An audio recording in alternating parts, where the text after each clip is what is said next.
Welcome back again to graveyarddance.com. Boy, do we have a strange case for you this week. Over the last couple of years, we've covered everything from ghosts and hauntings to witch attacks, shark attack, and even haunted paintings.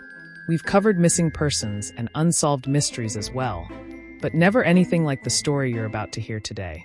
If you like creepy or spooky content or stuff that's just a wee bit out there, you're in the right place. You can also head over to our website where you can see everything we've ever covered. It's a fun place to be.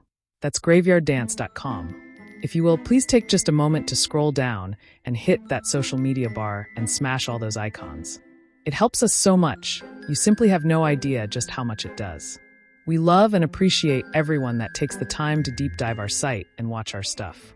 What is the likelihood that two women, who share the same name, bear a physical resemblance to each other, reside in the same county, and both experience identical tragic deaths just 4 days apart? That's exactly what happened in this tragic and bizarre case. In a city with a population of fewer than 4,000, two unfortunate individuals named Mary Morris met their untimely ends within just 4 days of each other, both in eerily similar ways. Mary Lou Henderson Morris, aged 48, and Mary McGinnis Morris, aged 39, were unaware of each other's existence despite sharing nearly identical names and residing in the same small suburban area. Mary Lou Morris was a 48-year-old bank loan officer living in the Spring Valley Village in the suburbs of Houston, Texas. She was married to her loving husband, Jay Morris, and the couple shared a peaceful suburban life. Mary Lou was known for her warm smile, kind demeanor, and dedication to her work. Mary Lou and Jay had been married for over 2 decades. They were a close-knit pair, often spending their evenings gardening, watching TV, or hosting friends for backyard barbecues. To their neighbors, they seemed like the perfect couple, free from major troubles or drama. October 12, 2000, began like any other day. Mary Lou kissed Jay goodbye as she left for work. She was scheduled to meet co-workers at the bank that morning, but Mary Lou never made it to the office. By the afternoon, her absence was causing concern among her colleagues and family.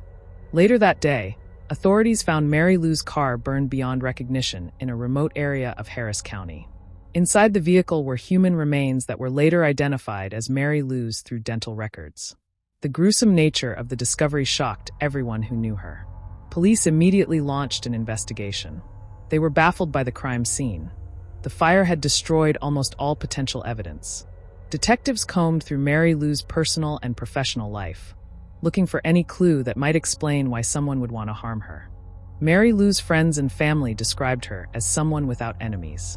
She was well-liked at work, had a stable marriage, and was not involved in any disputes or conflicts. This left investigators struggling to find a motive for her murder. Just 3 days after Mary Lou's death, another Spring Valley Village woman named Mary McGinnis Morris, who only lived a short distance away from the other Mary, was also found dead under suspicious circumstances. The similarities between the two cases were striking, and speculation arose that the murders could be connected. Mary McGinnis Morris was a 39-year-old nurse who also lived in Houston. Like Mary Lou, she was married and had a seemingly happy life. Her death was equally shocking, and its timing raised chilling questions about whether the two cases were part of a larger plot. One of the most compelling theories was that Mary Lou's death was a case of mistaken identity. Some speculated that someone targeting Mary McGinnis Morris had accidentally killed Mary Lou first. This idea gained traction as investigators looked for connections between the two women. Mary McGinnis Morris was found dead in her car with a gunshot wound to the head.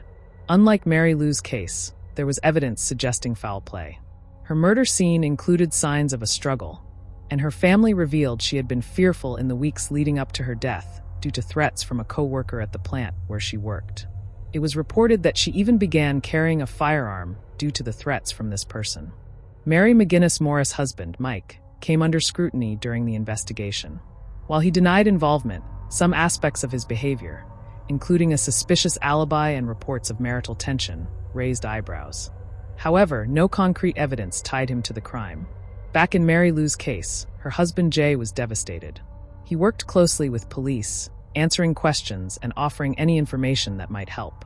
Friends described him as inconsolable, struggling to come to terms with his wife's violent death. The dual tragedies left the Houston community in shock. Rumors swirled about potential motives, connections between the victims, and the possibility of a serial killer. The lack of answers only fueled public anxiety. Despite their efforts, investigators made little progress in solving either case. Leads went cold, and the lack of forensic evidence from Mary Lou's burned car made it nearly impossible to identify suspects. Both families were left shattered by the murders. Jay Morris withdrew from public life, focusing on his grief. The McGinnis family, meanwhile, became vocal advocates for justice, pushing authorities to keep investigating Mary's death. The unusual nature of the two murders attracted national media coverage. True crime enthusiasts speculated wildly about the cases, from theories of mistaken identity to elaborate murder-for-hire plots. One popular theory suggested that Mary McGinnis' murder was a targeted killing and that Mary Lou was an accidental victim. Another posited that both women were the victims of an unidentified serial killer with a bizarre fixation on women named Mary Morris. One bizarre addition to the story I forgot to mention. When Mary McGinnis Morris, the second Mary, had been killed, someone apparently called into the bank where Mary Lou Henderson Morris worked. That was the first Mary to be killed and said that they were sorry for killing the wrong Mary. Now let's think about this for a moment. Either someone really felt bad and was trying to put their conscience at ease, or they were trying to throw off the investigation. By the early 2000s, both cases had gone cold. Despite occasional tips and renewed interest, police were unable to find the smoking gun needed to solve either murder. For Jay Morris and the McGinnis family, the lack of closure was unbearable. Each passing year brought new anniversaries of their loved ones' deaths, serving as painful reminders of the unsolved crimes. To this day, the murders of Mary Lou and Mary McGinnis Morris remain among Texas' most perplexing unsolved cases. The bizarre coincidence of their names and the timing of their deaths continue to fuel speculation and intrigue. Wow, was that a crazy story or what? I was watching television the other day, and I saw one of those strange case shows about a case of Ron and Jane Martin. I'm not 100% sure, but I think this may be the case that story is all about.